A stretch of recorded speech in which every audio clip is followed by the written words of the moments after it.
It's an everyday thing. It's an everyday thing. It's an everyday thing when you let your nuts hang. If a black woman marry a black woman, but some white women are fucking fine.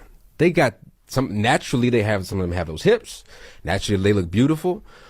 What's the issue with a black man such as myself? If I know that I'm going to end up with a black woman and have black kids, what's the issue with dating a Sarah or a Jennifer just for a little bit? When the vegetarian goes into the supermarket, you don't think they mouth waters at them ribs, that chicken, them shrimp, them deviled eggs, that mac and cheese, the greens with the turkey juice? They want some. But why don't they? Because it's not in the best interest of my health. So even if you recognize a white woman may be attractive, it's not within the best interest of the long-term health of the black community for you to marry her, date her, cohabitate. Because even if you date her, what are you sending? What is the message you're sending to all the beautiful young African girls, queens, and princesses in the community? I'm not good enough. You see that? So even in the dating, you're projecting negative energy to the women in your community. Now you say, oh, I just want to have sex with her, have some fun. Well, you better be careful with that, because one phone call and you'll be the next Jonathan Majors. It does not benefit you to go outside of your race. And it definitely doesn't benefit the community. And if we look at this from economics, because ultimately marriage is about economics, right? Mm-hmm. When you die, all of your wealth is going over to that woman. Women live longer than men on average. So whoever you marry, black or white, she's likely to outlive you. It doesn't happen all the time, but in the general average, it does. You're going to leave all this money to this non-African woman, Kobe Bryant, Marvelous Marvin Hagler, right? And we can go on. And these women ain't thinking about putting none of that money back in the black community. Why would you take from us who need so much and give to a group who have already stolen enough? Financially speaking, interracial dating, marriage is financial betrayal to the black community. You are literally stealing from your people and giving it to your oppressor. It's absolutely unacceptable.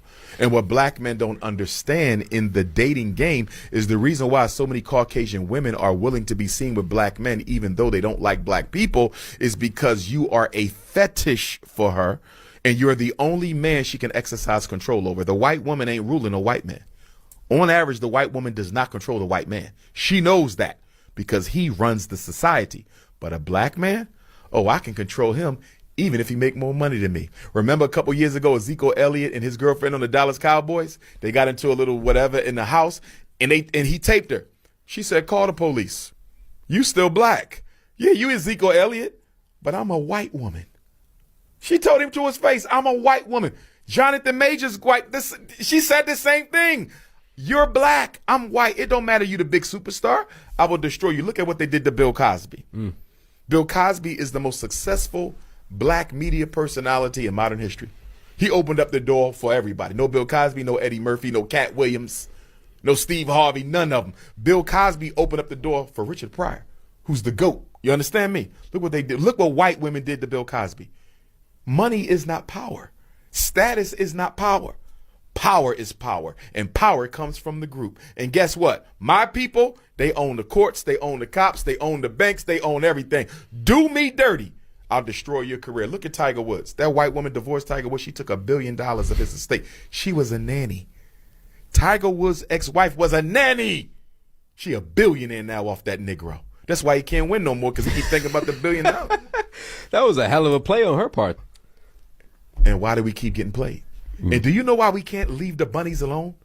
See, when you say she's attractive, she might be attractive, right? You got some Caucasians who look like sisters. 5'5" thick in the thighs, right? But guess what?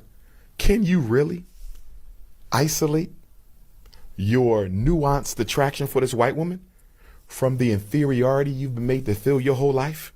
Can you really separate your nuanced attraction for this white woman from the fact that you have this yearning to be equal, and you see in her, and you see in a relationship with her, the possibility of maybe the white man looking at me a little bit more different? An oppressed person can never separate the consequences of the oppression from any decision they make. From the house you buy, the car you drive, the women you marry, your oppression is always operating somewhere within the periphery.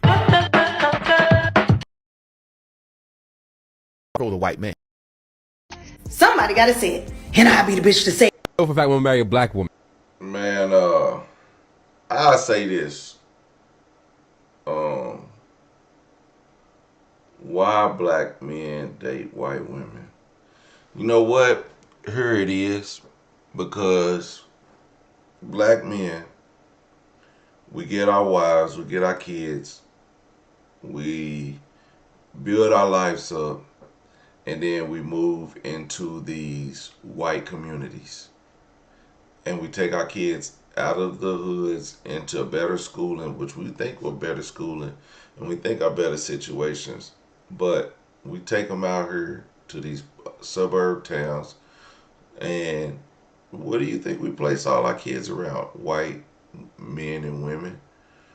And what do you think they're going to end up being attracted to? Susie and Ashley and Courtney and Cashlyn and all these white names that you would expect to be white. Yeah. So that has a lot to do with it. It's not just black men. Who he's talking about is wealthy black athletes, actors, all this stuff. I get that. But if you can't find a black woman in your community that you like and want to grow with, then that's because your parents took you out of a community that serves that. Where are the black communities, the prominent black communities that black people are, they want to move out of, they want to move out of the ghettos in Oklahoma City and move into a black community, another black school that's prominent? There's not very many. Because when you go to these schools in the inner city, there's not a opportunity to take your kid from a prominent from a ghetto and take them into a prominent black community. There's not very many. Now, the suburbs are starting to populate with black people like Edmond and Moore. Because when I was going to Moore, when I was a kid, Moore had nothing but white people. It was probably like 15 black students. Now it's full of them, but there are a lot of biracial children in Moore. Edmond, it's the same thing, but there are a lot of black people who are starting to move to Edmond. But you know what the white people in Edmond are doing? They're moving to the inner cities. They're buying up all of those cheap houses and building homes in those neighborhoods that were dilapidated, and that now they're restructuring their lives into our schools.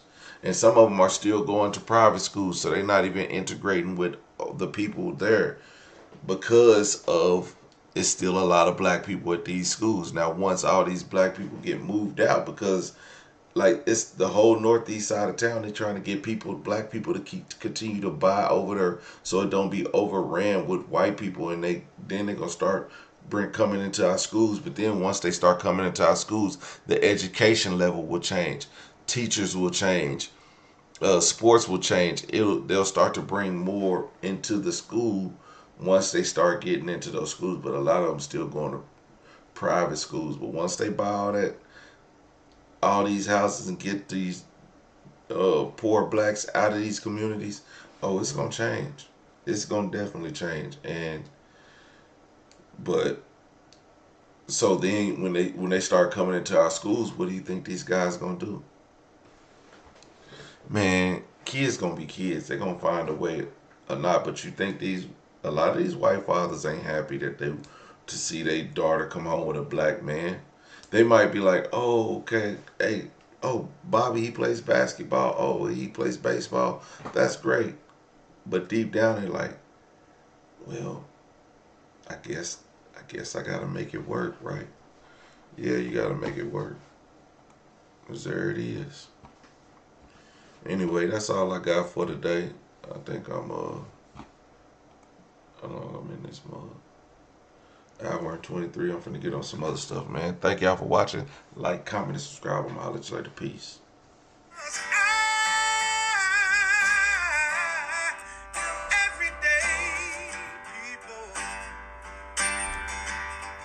Day and night. For some women, it can start working in its